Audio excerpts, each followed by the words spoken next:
Hi everyone, this is Vivi.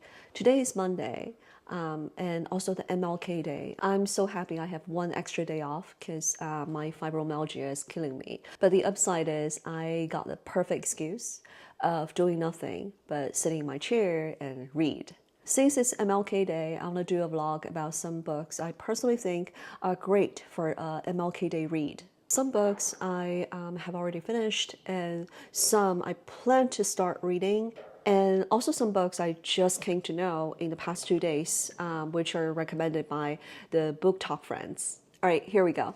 The first book is Defectors. I got this book Friday night and I finished it yesterday. I bought this book because a book talk friend recommended it after I finished Party of the People. It's a book about Latino far right in the US. The author analyzed the historical, the cultural, and also the psychological reasons or factors behind the far right ideology. I posted a reading journal last night about this book.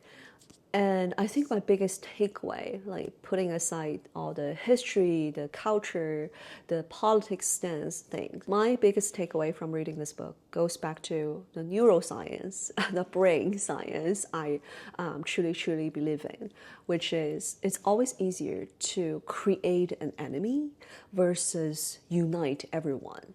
And the best way to unite people, unfortunately, is to create hatred.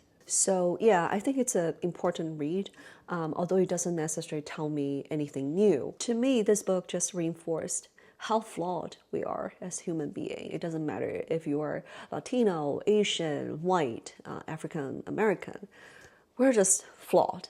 Another book I finished this long weekend is this, White Fragility. And I saw many people recommended this book under my vlog. I got this book a few years ago. I would say it's an important book, but the way it's written may not be my favorite. I will explain why. I feel like this is a very consulting type handbook, which makes sense because the author works in diversity consulting. And I've been working in consulting for like over 10 years. And I can almost tell it's like very consulting style. The best consultants always present the executive summary or the so what, the conclusion up front.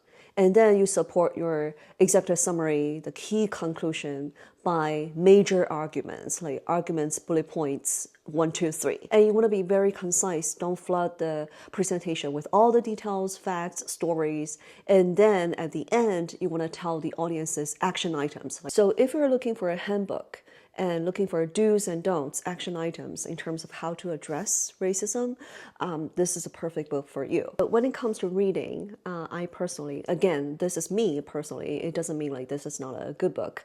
I personally prefer reading a lot of like stories, context, and maybe data, facts, so that I can come up with the questions or conclusions myself without the author explicitly laying out the arguments like 1, 2, 3, or you should do XYZ. The next two books are about the same topic, about the Tulsa 1921 massacre. I got these two books a while ago, but I didn't start reading them simultaneously after I finished the book, The Color of Law, because I'm so intrigued by the book, The Color of Law, but I also feel unsatisfied because I have tons of questions after finishing The Color of Law, but one single book just cannot answer all of them. One of my biggest questions is why African American concentrated areas are almost always associated with high crime or ghetto or slum. But it turns out that's not the case. There was a very famous community, aka Black Wall Street, in Tulsa, but then it got wiped off from textbooks. So I've been reading these two books simultaneously. Yes, I do read different books during the same day.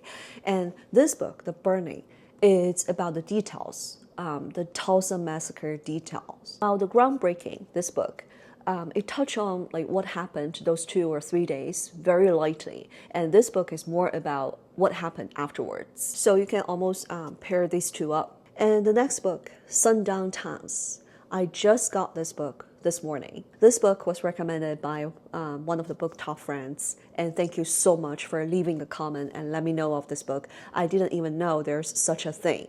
Sundown towns. It means white-only communities and black people must leave after sunset. I looked it up on Amazon after I saw the comment and immediately placed the order on Saturday. And yesterday there was a huge snowstorm, and so it was delayed and delivered literally like 20 minutes ago.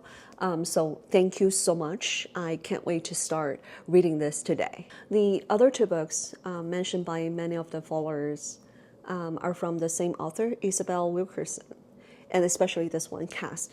I got this a while ago, but was never able to finish it. I think I got it after I finished reading a book about the caste system in India, and I will pick it up again. All right, next one. The Making of Asian America, finally a book about Asian. So I got this book this Friday in Barnes & Noble, and it's in the diversity, DEI section. I look it up, and the rating is so high on both Amazon and Goodreads. So yeah, I look forward to reading this as well. And can we have more books like this, please? All right, that's the vlog for today. The books you may want to try on MLK Day. See ya.